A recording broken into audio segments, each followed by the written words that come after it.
तो इंसाफ हासिल करने की उम्मीद लेके गए। आज भी हमारे जज्बात वही हैं। हमें बेसब्री से इस दिन का इंतज़ार था। कल सुबह ऑनरेबल चीफ जस्टिस और उनके साथ 4 ऑनरेबल जजेस जो हैं वो अपना फैसला सुनाएंगे और हम इंसाफ की उम्मीद लिए बैठे हैं। इससे ज़्यादा मैं क्या कह सकता हूँ। अगर फैसला हक में नहीं आता है तो उसके तो बाद लाएअमल क्या रहेगा? मैं अगर मगर में नहीं जाता हूँ। जिस तरह आप कहते हो अगर फैसला आपके हक में नहीं गया, मैं उसी तरह कहूँगा ना अगर फैसला हमारे हक में गया।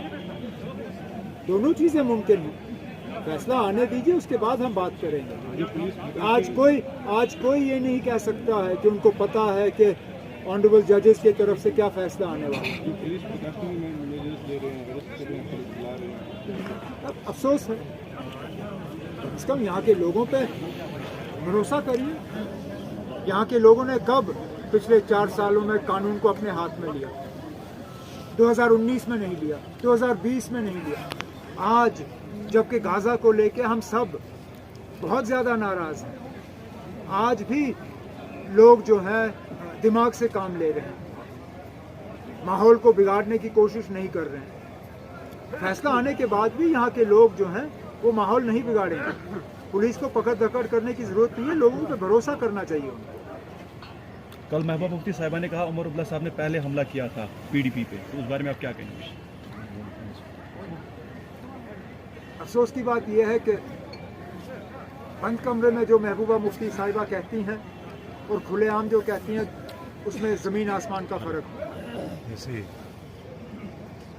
2 हफ्ते पहले जब मेरे वालिद साहब ने उनसे फ़ोन पे बात की, क्योंकि ये तू मैं का सिलसिला वो रोकना चाहते थे, उस वक्त महबूबा ने ये कहा कि पहला हमला मजीद लारमी और शौकत जो मेरे साउथ कश्मीर के साथी हैं गनाई, उनके तरफ से हुआ। परसों गांदरबल में उन्होंने कुछ दूसरी बात कही। मुझे उम्मीद है कि कल परसों जब उनकी दोबारा तकरीर होगी वो कोई तीसरी बात कहेंगे। पहला हमला मुझसे नहीं हुआ। मैं शायद ही कभी अपनी तकरीर में उस जमात की बात करता हूँ। हाँ, इतना मैं ज़रूर कहता हूँ और ये कहने में मुझे कोई हिचकिचाहट नहीं है कि मुझे अफसोस इस बात का है कि 2009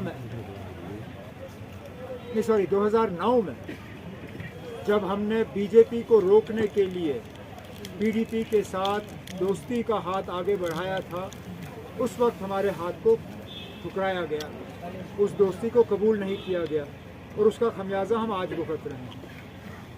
अगर यही वार है तो ठीक है ना, मैं क्या कह सकता हूँ। जिस तरह से चौधरी रमजान साहब ने भी आज जो है वो बातें कही, तो लग रहा है कि पीएचडी अब कहीं ना कहीं खात्मे के दहाने पे है। जब हमारे खिलाफ बातें होती हैं तो क्या हम खामोश रहें? हमला सबसे पहले पीडीपी के तरफ से हुआ और वो इस साल नहीं, पिछले साल शुरुआत हुई, जब उनके रेजिंग डे पे नेशनल कॉन्फ्रेंस के खिलाफ न सिर्फ तकरीरें हुई बल्कि गाने भी बजाए गए। उस वक्त हम खामोश रहे।